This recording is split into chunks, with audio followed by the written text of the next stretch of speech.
लड्डू गोपाल की छाती पर होता है पैर का निशान। पढ़ें कथा।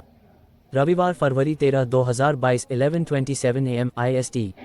शास्त्रों की बात जाने धर्म के साथ। Story behind footprint on the chest of Laddu Gopal. Maharshi Bhrigu जी द्वारा रचित ग्रंथ भृगु संहिता, जो कि ताम्रपत्रों पर लिखित सुल्तानपुर लोधी में स्थित है।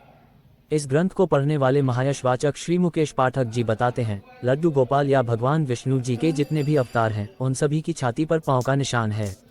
ये चरण चिन्ह है महर्षि भृगु जी का, जिन्हें विष्णु जी ने अपना गुरु धारण किया हुआ था। आइए जाने पौराणिक कथा। यज्ञ का भाग त्रिदेवों में से किसे प्राप्त होगा? त्रिदेवों में से कौन श्रेष्ठ है? इसकी परीक्षा के चलते ब्रह्मा जी से वे निराश हुए। फिर भगवान शंकर के गणों के दुर्व्यवहार के कारण महर्षि के पास अंतिम ऑप्शन श्रीहरि विष्णु जी के पास बैकुंठ धाम पहुंचे। वहां पर उन्होंने देखा कि विष्णु जी क्षीर सागर में शेषनाग की शैया पर सोए हुए हैं और लक्ष्मी जी उनके पांव दबा रही हैं। मन ही मन विचार आया कि ब्रह्मा जी सृष्टि रचने में व्यस्त, शिव जी समाधि में व्यस्त और विष्णु जी निंद्रा में। तब मन में क्रोध उत्पन्न हो गया और कहने लगे कि इतनी बड़ी सृष्टि का निर्माण करके आप सोए हुए हो। उस क्रोध के कारण महर्षि भृगु जी ने अपना दाहिना पैर विष्णु जी की छाती पर हृदय स्थान पर मारा।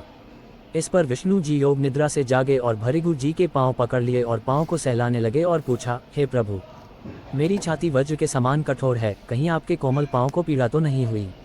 श्रीहरि की विनम्रता को देखकर उनका क्रोध तुरंत ही शांत हो गया और उन्होंने त्रिदेवों में श्रीहरि के विनम्र स्वभाव और व्यवहार को देखते हुए ये घोषणा कर दी कि श्रीहरि विष्णु ही त्रिदेवों में सर्वश्रेष्ठ हैं और यज्ञ का भाग इन्हीं को प्राप्त होगा।